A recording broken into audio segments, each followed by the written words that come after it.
नमस्कार, सुप्रभात मित्रों। महानवमी की आप सभी को हार्दिक शुभकामनाएं और बधाइयाँ। देखते देखते हम 9वें दिन में आ गए और ये 9 दिन सचमुच कितने ही सुंदर रहे, सुकून से भरे हुए रहे। 9वें दिन का तो आज प्रारंभ है।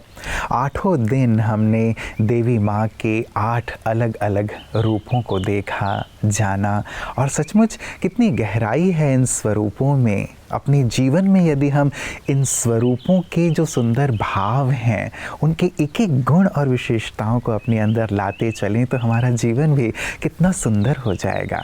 और यही प्रेरणा लेकर सबरंग में हम ले आए थे मित्रों कि हम इन बातों को केवल सुने नहीं लेकिन अपने जीवन में शामिल करें। माँ शैलपुत्री, जहाँ से हमने शुरुआत की थी, हिमालय के समान कितनी अचल, अडोल और शक्तिशाली। वैसे ही माँ ब्रह्मचारिणी जो तप की एक स्वरूपा, माँ चंद्रघंटा जो अपने जीवन में हमेशा ही शांति देने वाली, शक्ति प्रदान करने वाली, माँ कुष्मांडा, माँ स्कंद माता, सभी ने हमारे जीवन में जो धारण करने चाहिए उन विशेषताओं को हमारे सम्मुख रखा है मित्रों। और गहराई से आप सबने उस पर विचार भी किया होगा। आज महानवमी का दिन है और आज माँ सिद्धिदात्री के रूप में पूजी जाती हैं। सिद्धिदात्री जो सर्व सिद्धियाँ प्रदान करने वाली हैं और हम सब भी यही चाहना रखते हैं कि हमारा जीवन भी सिद्धियों से भरा हुआ हो। तो आइए प्रतिदिन की तरह माँ की विशेषताओं से जुड़े हुए सुंदर सुवाक्य से शुरुआत करते हैं। परमात्म शक्तियों के बल से सिद्धि स्वरूप बनना, यह दर्शाती है माँ सिद्धिदात्री। माँ दुर्गा का 9वां रूप देवी सिद्धिदात्री है, जिसका अर्थ है सर्व सिद्धियाँ देने वाली। देवी को 4 भुजाएं दिखाई गई हैं, जिनके एक भुजा में स्वदर्शन चक्र अर्थात स्वा का दर्शन करना, जिसके पास सृष्टि के आदि मध्य अंत का ज्ञान है, शंख अर्थात ईश्वरीय ज्ञान और गदा अर्थात परमात्मा द्वारा प्राप्त योग और ज्ञान बल से बुराइयों रूपी असुरों का नाश करना। चौथे हाथ में पवित्र जीवन का प्रतीक कमल पुष्प है। जब हम इन सभी अलंकारों को अपने जीवन में धारण करेंगे तो जीवन सिद्धि स्वरूप बन जाएगा। मित्रों, कहते हैं दुनिया में सबसे तेज़ रफ्तार दुआओं की होती है, जो ज़ुबान तक पहुंचने से पहले ईश्वर तक पहुंच जाती है। और निरंतर हमारे अंदर से यही दुआएं इस नवरात्र में आप सबके लिए निकल रही हैं कि ये नवरात्र आपके जीवन को सुख से, शांति से, समृद्धि से भरपूर कर दे। और ये भी खास शुभकामना लिए हुए हम आए हैं कि इस नवरात्रि में हमने जिन जिन बातों की सुंदर चर्चा की है वो भी आपके जीवन में शामिल होते चलें, ताकि जीवन प्रकाशित हो जाए आध्यात्म की ऊर्जा से, आध्यात्म के प्रकाश से। आप ही हमारे परिवार के सदस्य हैं और परिवार सुखी है तो हम सुखी हैं। तो आप हमेशा सुखी रहें, प्रकाशित रहें, आनंदित रहें। इन्हीं सुंदर भावनाओं और कामनाओं के साथ आइए चलते हैं अपने अगले सेगमेंट, आपकी सेहत आपके हाथ की ओर। ओम शांति।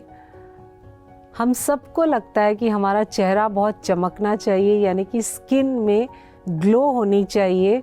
और ख़ासकर माता और बहनों को तो बहुत अच्छा लगता है जब उनका स्किन ग्लो करता है और उन्हें कॉम्प्लीमेंट मिलता है। इसके लिए हम काफ़ी पैसे भी खर्च कर देते हैं, बहुत सारे केमिकल बेस्ड क्रीम्स भी लगा लेते हैं। और आजकल तो एडवर्टाइजमेंट देख के भाई लोग भी काफ़ी क्रीम्स और बाकी की चीज़ें भी खरीदने लगे हैं। तो ऐसा हम क्या करें जिसमें हम केमिकल्स का यूजेज हमारे चेहरे पे न करके नेचुरल तरीके से ग्लो लाएं। उसके लिए बहुत एक अच्छा तरीका है जिसे हम कहते हैं कैरेट ऑयल। और ये कैरेट ऑयल आपको मार्केट में मिलता नहीं है, और अगर मिल भी गया तो उसमें काफ़ी सारे प्रिजर्वेटिव्स और कुछ चीज़ें डली होगी। पर ये कैरेट ऑयल आप आराम से, आसानी से घर में बना सकते हैं और जिसका बेनिफिट आपको पूरा मिलेगा। तो बनाना कैसे ये कैरेट ऑयल? इसके लिए हमें कोकोनट ऑयल की ज़रूरत होती है, यानी कि नारियल तेल। तो अगर आपने 500 ml नारियल तेल लिया तो उसमें कम से कम 4 से 5 कैरेट यानी कि गाजर अच्छी तरह से आप घिस ले। जैसे हम गाजर हलवा बनाते हैं तो कैसे घिस लेते हैं, उस तरह से घिस कर आप इस तेल में कैरेट को डाल दीजिए। और याद रखिए जो आप यूज़ करेंगे बर्तन, यानी कि जो बॉटल है वो ग्लास बॉटल होना चाहिए। उस ग्लास बॉटल में आप तेल डालिए, उसमें कैरेट्स डाल दीजिए और अच्छी तरह से एयर टाइट कंटेनर्स उसका होना चाहिए, पूरा टाइट आप बंद कर दीजिए। और ये जो बॉटल है इसे रोज़ आप ऐसी जगह पे रखें जहाँ पे अच्छी धूप आती है। तो कम से कम 20 से 22 दिन आप जहाँ पे धूप आ रही है उस जगह पे आप रख देंगे तो 20-22 दिन के बाद में इस तेल को हमें स्ट्रेन करना है, यानी कि कैरेट्स को अलग से उसमें से निकाल देना है। तो आप छलनी में डालकर जब छान लेंगे तो वो तेल पूरा निकल जाता है और कैरेट अलग निकल जाता है। और इस तेल को आप एयर टाइट कंटेनर में डालकर आप अपने स्किन पे लगाएं। तो ये जो कैरेट ऑयल है इसे आप अपने चेहरे पर रात को सोने के पहले लगा सकते हैं। अगर आप घर पे हैं तो दिन में कभी भी लगा सकते हैं या सुबह के वक्त आप लगा सकते हैं। ये बिल्कुल नेचुरल ऑयल है जिसमें कोई केमिकल नहीं है, कोई प्रिजर्वेटिव्स नहीं है। इससे आपकी स्किन ग्लो करेगी और आप बहुत खुश रहेंगे क्योंकि आपको हर तरफ से कॉम्प्लीमेंट मिलेगा कि आपकी स्किन ग्लो कर रही है। Thank you. ओम शांति। मित्रों, प्रतिदिन नवरात्रि नारी शक्ति में हम आपको देवी माँ के सुंदर जो स्वरूप हैं उनके पीछे के आध्यात्मिक भाव को स्पष्ट करते आ रहे हैं और सचमुच विश्वास है कि आपको बहुत पसंद भी आया होगा, क्योंकि हम पूजा अर्चना तो करते हैं माँ के स्वरूप की, लेकिन एक एक चीज़ के पीछे जो आध्यात्मिक भाव हैं उन्हें जब हम समझ कर करते हैं तो और भी मन प्रसन्न हो उठता है कि इस चीज़ का ये भाव है। आज माँ सिद्धिदात्री की हम पूजा कर रहे हैं, जिन्हें अष्ट सिद्धि और 9 निधियों की दात्री माना जाता है। उन्हें बुद्धि और विवेक भी प्रदान करने वाली देवी के रूप में जाना जाता है। साथ ही ये कहा जाता है कि माँ को गुलाबी रंग बहुत प्रिय है, जो कि प्रेम, करुणा और ताजगी का प्रतीक है। माँ का ये स्वरूप बहुत सुंदर आध्यात्मिक मर्म स्वयं में समाये हुए है। आइए प्रतिदिन की तरह आज भी हम इन आध्यात्मिक रहस्यों को सुनते हैं, समझते हैं और अपने जीवन में धारण भी करते हैं नवरात्रि नारी शक्ति में।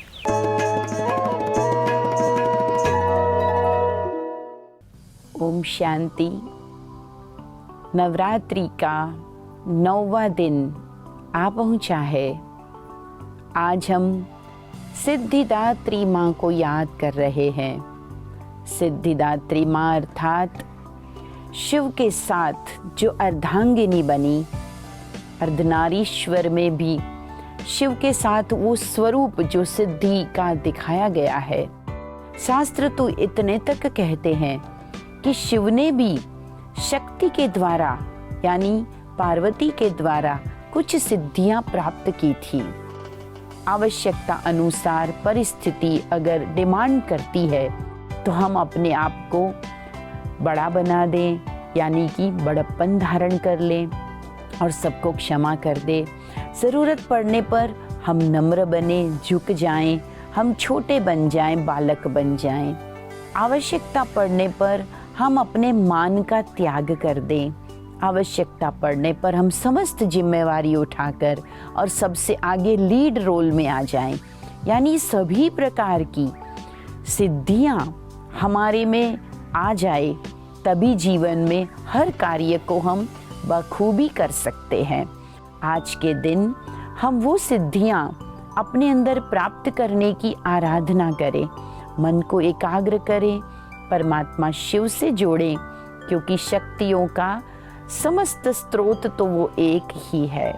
और उस शिव से अपने मन को शांत कर, पवित्र कर और उनका ध्यान करें।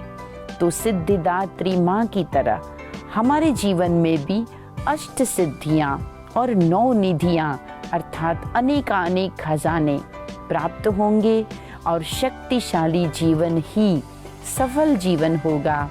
तो हम सब अपने जीवन की सार्थकता के लिए आज प्रयासरत रहें, साधनारत रहें और ये नवरात्रि के दिनों का अपने जीवन में कुछ प्रत्यक्ष प्रमाण दिखाएं, तभी तो आने वाला समय फिर से हमें प्रेरित करेगा।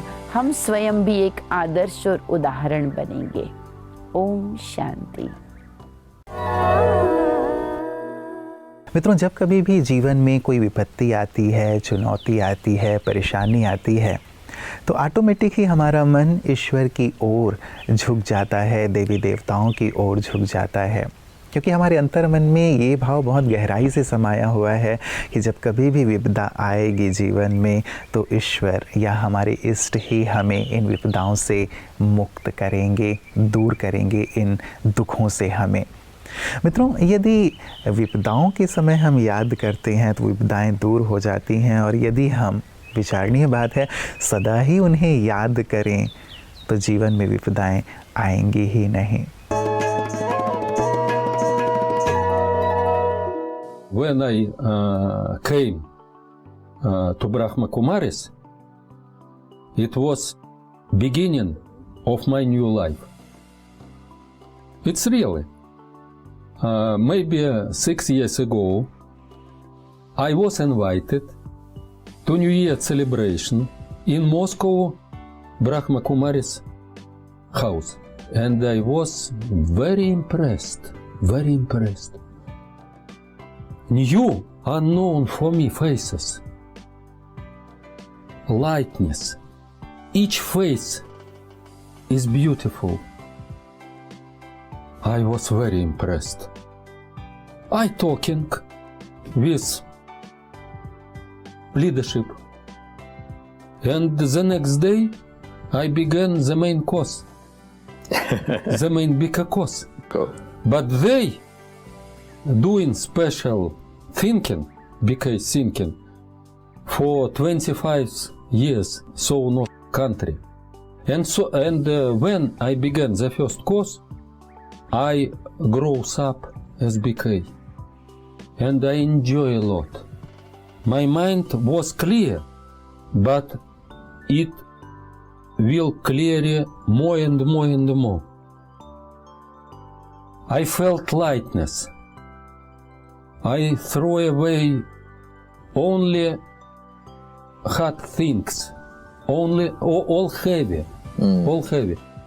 I have impression that I have wings now, and during 6 years, I flying. Yes. I am flying, all second, all time, 6 years flying, and I enjoy any second. Then I was invited to Madhuban, to Shantivan, to Gyan Sarovar. It was retreat, peace of mind, retreat. Fantastic, it was fantastic week. 1 week I enjoy a lot. And I thought, I don't want come back. मित्रों, पिछले 8 दिन हमने देवी माँ की अष्टभुजा अर्थात अष्ट शक्तियों की चर्चा की कि कैसे हम विस्तार को संकीर्ण करें, समेटने की शक्ति को कैसे धारण करें, कैसे परखने की शक्ति आए, निर्णय करने की शक्ति आए, सहयोग की शक्ति, सामना करने की शक्ति, ये सारी शक्तियाँ कैसे हमारे जीवन में सम्मिलित हो जाएं। और ये 8 ही शक्तियाँ मित्रों जीवन को सचमुच बहुत शक्तिशाली बनाने वाले हैं और वर्तमान समय के अनुसार बहुत ज़रूरी भी हैं। इस नवरात्रि में हम इन शक्तियों को पूरी तरह जीवन में धारण करने का संकल्प लें, और ये शक्तियाँ आती तब चली जाएंगी जब शक्तियों अर्थात देवियों की तरह हम भी परमात्मा शिव से सदा जुड़े रहेंगे। देवियों को शक्तियाँ कहा ही इसलिए जाता है क्योंकि वो शिव से जुड़कर के शक्तियाँ बनी, इसीलिए शिव शक्तियों का गायन है।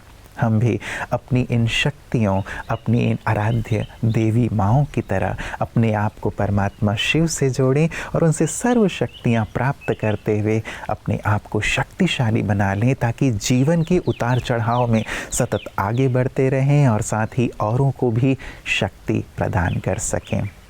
तो नवरात्रि की बहुत एक बार पुनः आप सभी को दुआएं, शुभकामनाएं और बधाइयाँ देते हुए आप लोगों से विदाई ले रहा हूँ, इन्हीं शुभ भावों के साथ कि आपका जीवन मंगलमय हो, सुख आनंद से परिपूर्ण हो और परमात्मा शिव और देवी माँओं की असीम कृपा आप सबके ऊपर निरंतर बरसती रहे। नमस्कार, ओम शांति।